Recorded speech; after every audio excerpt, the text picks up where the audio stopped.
बढ़ने। माननीय अध्यक्ष महोदय, मेरी पार्टी शिवसेना, जो कि बाला साहब ठाकरे के विचार से कार्य करती है और भारतीय जनता पार्टी से सबसे पुराने गठबंधन के साथ रहने वाली है, जिसका नेतृत्व महाराष्ट्र राज्य के मुख्यमंत्री सन्माननीय एकनाथ जी शिंदे कर रहे। मेरी पार्टी शिवसेना और शिंदे साहब के ओर से मैं आपको शुभकामना देना चाहता हूँ। हिंदू धर्म में हर शुभकामना ओम से होती है और ओम ये शुभ माना जाता है। आपके नाम की शुरुआत भी ओम से होती है, तो मैं आपको शुभकामना देना चाहता हूँ, जो कि 140 करोड़ जनता का विश्व के प्रतिनिधित्व कर रहे और एक सबसे बड़ा ये लोकतांत्रिक सदन है। छत्रपति शिवाजी महाराज की महाराष्ट्र की भूमि से मैं आता हूँ, जबकि इस सदन में अध्यक्ष से रूप में पहला अध्यक्ष महाराष्ट्र से हुए थे गणेश वासुदेव मालवतकर और दूसरे माननीय मनोहर जोशी जी और सुमित्रा महाजन जी, ये भी महाराष्ट्र से इस अध्यक्ष के रूप में कार्य कर रहे थे। शिवराज पाटिल जी, मुझे 16वीं लोकसभा में माननीय सुमित्रा महाजन के कार्य का भी अनुभव मिला। 17वीं लोकसभा में माननीय अध्यक्ष जी, आपके कार्य का भी अनुभव मुझे मिला। ये सदन विश्व में सबसे बड़े लोकतांत्रिक देश का प्रतिनिधित्व कर रहे और उसके अध्यक्ष के रूप में 17वीं लोकसभा में जो आपसे कार्य हुआ, मैं मानता हूँ देश में सबसे बड़ा अच्छा कार्य हुआ। मैं ये भी कहना चाहता हूँ कि गए 10 साल में देश के यशस्वी प्रधानमंत्री जी ने जो कार्य किया है वो ही एक सराहना कार्य है। माननीय अध्यक्ष महोदय जी, आपकी शुरुआत संगठन से हुई और मैं ये भी जानना चाहता हूँ, ये भी कहना चाहता हूँ कि पूरे संसद में जितने चुन के आते, बड़े मुश्किल का सामना करते हो, बड़े मेहनत से यहाँ तक पहुँचते। आप भी बहुत मेहनत से कार्य करते हुए यहाँ पहुँचे हैं।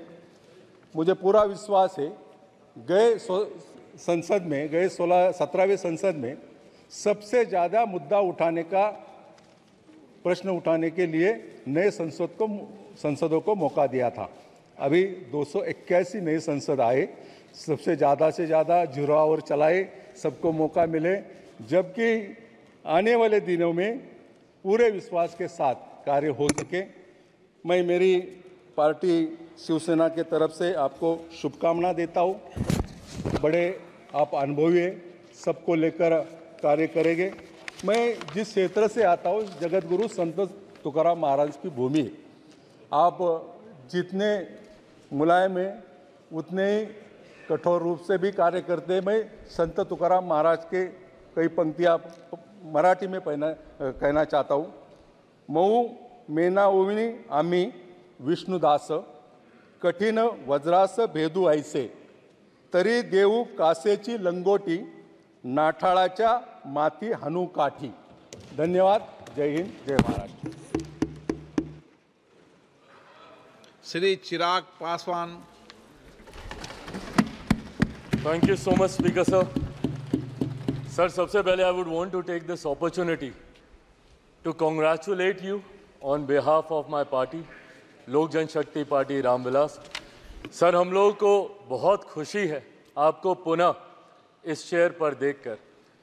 18वीं लोकसभा में जिस तरीके से पुनः आपको ये जिम्मेदारी मिली है, हम सबका सर 17वीं लोकसभा का एक अपना अनुभव है। उस वक्त जिस तरीके से आपने महिलाओं को और युवाओं को, ऐसे सांसद जो पहली बार चुनकर आए, सर उनको आपने प्रोत्साहित करने का काम किया, सामने से आपने उनको मौका देने का काम किया। सर, इस बार मेरी पार्टी में भी महिलाओं और युवाओं की तादाद है। उम्मीद मैं यही रखूँगा कि उनको भी आप उसी तरीके से मौका देंगे।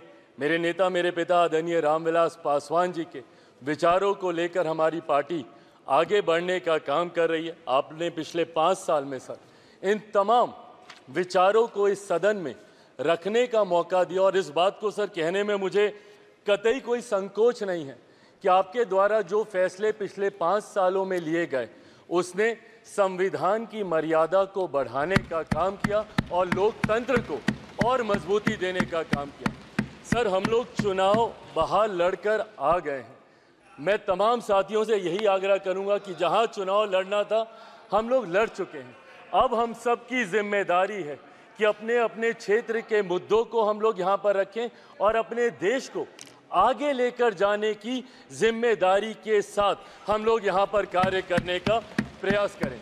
सर आज सिर्फ आपको बधाई देने के उद्देश्य से हम लोग खड़े हुए हैं, पर हाँ कई बार जब विपक्ष के द्वारा कई बातें कही जाती हैं, मैं इतना भी मैं ज़रूर आग्रह करूंगा कि जब एक उंगली आप किसी की तरफ उठाते हैं तो बाकी उंगलियां आपकी तरफ उठती हैं। जब आप सत्ता पक्ष से किसी एक आचरण की उम्मीद रखते हैं तो वही उम्मीद हम लोग भी आपके राज्य में उसी आचरण की उम्मीद रखते हैं। कई राज्यों के ऐसे उदाहरण हैं, मैं नाम लेना नहीं चाहूँगा, पर जब आप स्पीकर के पद की बात करते हैं, आप डेप्यूटी स्पीकर के पद की बात करते हैं, तो कई राज्य ऐसे हैं जहां पे स्पीकर का पद और डेप्यूटी स्पीकर का पद भी आप ही के पास है, जहां पर सरकार एनडीए का कोई घटक दल नहीं चला रहा, विपक्ष के दल चलाने का काम कर रहे हैं। ऐसे में सर इस उम्मीद के साथ कि अगले 5 साल आपका नेतृत्व, आपका मार्गदर्शन उतनी ही खूबसूरती से हम लोग को मिलता रहेगा जैसे पिछले 5 सालों में मिला।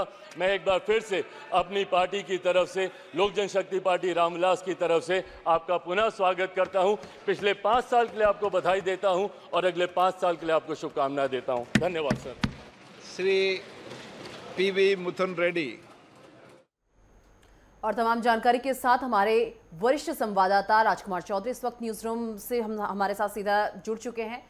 राजकुमार, जिस तरीके से बात कर ली जाए, देखिए ध्वनि मत से ओम बिरला को जो है लोकसभा स्पीकर चुन लिया गया है और ऐसे में जो है जहां पर एक उम्मीद लगाई जा रही थी, जहां पर एक ऐसा डाउट सा था कि विपक्ष शायद हंगामा कर सकता है, चुनाव के लिए कह सकता है, लेकिन ऐसी कोई स्थिति यहां पर देखने को नहीं मिली और ध्वनि मत से बड़े ही आराम तरीके से स्पीकर चुन लिया गया। देखिए निशा, आज का दिन जो है वो हिंदुस्तान के इतिहास में दर्ज हो चुका है और एक ऐतिहासिक दिन के तौर पर माना जाएगा। जिस तरीके से ओम बिरला को दोबारा लोकसभा का स्पीकर चुना गया, और देखिए ये लोकतंत्र की खूबसूरती है कि पक्ष और विपक्ष, प्रधानमंत्री और प्रधानमंत्री के साथ नेता प्रतिपक्ष राहुल गांधी उन्हें मंच तक लेके गए और प्रधानमंत्री ने अपने संबोधन में जो बातें कही हैं उन बातों पर गौर करना बहुत ज़रूरी हो जाता है।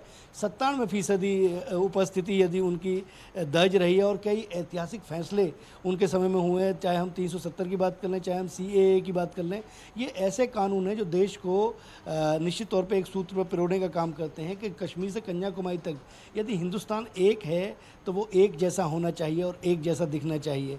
अगर ओम बिरला की बात करें तो ओम बिरला एक छोटे से परिवार से निकल के उसके बाद उन्होंने कोटा में काम किया, समाज सेवा की, तमाम जो RSS राष्ट्रीय स्वयंसेवक संघ के जो कार्यकर्ता के तौर पर उन्होंने काम किया और जो भी समाज के लिए बेहतर कर सकते थे वहाँ से लेके देश की सबसे बड़ी संसद में पहुँचे और संसद में पहुँचने के साथ साथ आज उन्होंने बड़ा इतिहास इसलिए भी रचा है कि वो लगातार दूसरी बार ध्वनि मत से चुने गए हैं और ये किसी भी अध्यक्ष के लिए बहुत महत्वपूर्ण हो जाता है। जिस तरीके से विपक्ष के नेताओं ने भी कहा, प्रधानमंत्री नरेंद्र मोदी के संबोधन में जो बहुत महत्वपूर्ण बातें थी, उन महत्वपूर्ण बातों को यदि गौर करें तो 543 सांसदों का ध्यान रखना एक अध्यक्ष की नैतिक जिम्मेदारी बन जाती है। और उन्होंने दलगत राजनीति से ऊपर उठकर जो कोरोना काल था, कोरोना काल के दौरान एक सांसद को फ़ोन करके उनका हालचाल पूछा और जिन सांसदों को जिसकी भी आवश्यकता थी, क्योंकि पूरा देश जो है वो एक तरह से एक ऐसी लड़ाई से लड़ रहा था कि जो दुश्मन दिखाई नहीं दे रहा था उससे लड़ने का प्रयास कर रहा था। पूरा कश्मीर से कन्याकुमारी, क्या पूरी दुनिया को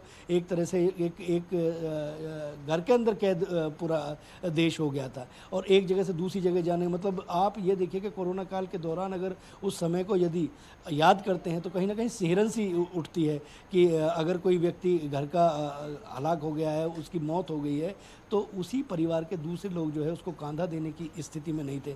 ऐसी स्थिति में ओम बिरला ने लोकसभा का स्पीकर होने के नाते 543, क्योंकि 543 सांसद जो चुने जाते हैं वो 140 करोड़ लोगों के बीच से निकल के आते हैं, उनका कहीं ना कहीं प्रतिनिधित्व करते हैं। तो ये बहुत महत्वपूर्ण हो जाता है कि दलगत राजनीति से ऊपर उठकर एक एक जो सदस्य है उसका ध्यान रखना, क्योंकि जब अध्यक्ष की कुर्सी पे कोई किसी पार्टी का सांसद बैठ जाता है तो निश्चित तौर पर उसका चश्मा जो है उसी एक चश्मे से सबको देखना होता है। जिस बात को अखिलेश यादव अपने संबोधन में कह रहे थे कि आपको बहुत बहुत शुभकामनाएं, और हम ये उम्मीद करेंगे कि विपक्ष की तरफ भी आपका बहुत अच्छा ध्यान रहेगा और आप उन्हें भी अपनी बात को कहने का पर्याप्त समय देंगे। तो निश्चित तौर पर देखिए आने वाले समय में क्या होगा इसकी भविष्यवाणी करना मुझे लगता है कि निश्चय शायद सही नहीं होगा, लेकिन आज का जो दिन है इस दिन को इस तरीके से बिल्कुल एंजॉय करने की आवश्यकता है, इस तरीके से इसको समझने की आवश्यकता है। और देखिए अंतिम पायदान पर खड़े हुए आदमी को भी ये समझने की ज़रूरत है कि निश्चित तौर पर वैचारिक मतभेद होने चाहिए, विपक्ष और सत्ता के बीच वैचारिक मतभेद होने चाहिए, लेकिन वो मतभेद जो है वो मनभेद में कभी ना बदलें। आज संसद में देखने के लिए मिला, और जिस परंपराओं को फलीभूत करते हुए एक एक पैडी ले जाकर उनको छोड़ के आए नेता प्रतिपक्ष के तौर पे राहुल गांधी और प्रधानमंत्री नरेंद्र मोदी जिस तरीके से लेके गए, और प्रधानमंत्री ने अपने संबोधन में जो देश को बताने का प्रयास किया वो ये बताने का प्रयास किया कि हम लोग यहाँ पर बैठ के इस देश की जनता के हितों के लिए काम करने के लिए यहाँ पे चुन के भेजा है। और वहाँ पर तमाम देखिए संवाद बहुत ज़रूरी होता है, और संवाद में अध्यक्ष की भूमिका इसलिए बहुत ज़रूरी रहती है कि कहीं भी असंवैधानिक चीजें नहीं होनी चाहिए और संविधान के दायरे में बहुत सारी चीजें रहनी चाहिए। लगातार आपसे अगर अपडेट्स लेते रहेंगे, इसके बारे में और विस्तृत जानकारी आपसे लेते रहेंगे। फिलहाल अनुप्रिया पटेल क्या कुछ कह रही है वो आपको सुनवाते हैं। अध्यक्ष महोदय,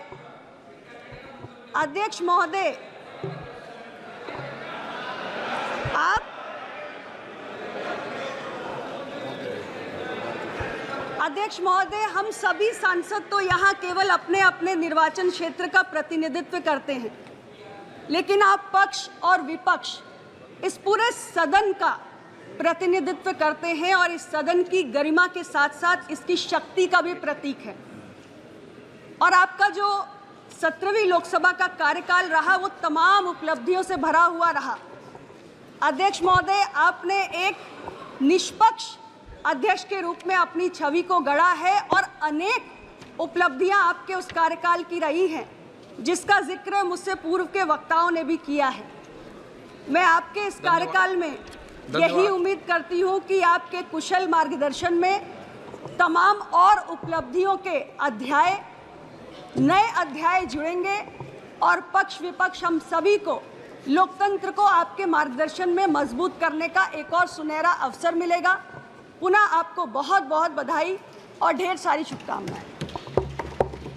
E.T. Mohammad Bashir. Sir, on behalf of Indian Union Muslim League and myself, I wish to express my heartfelt congratulations for your renewed assignment. Sir, Speaker, of course, is a unique position, and Speaker as a protector of the House and the guardian of the members, irrespective of caste and creed or any other division, we have to be ensured justice by all means. Sir,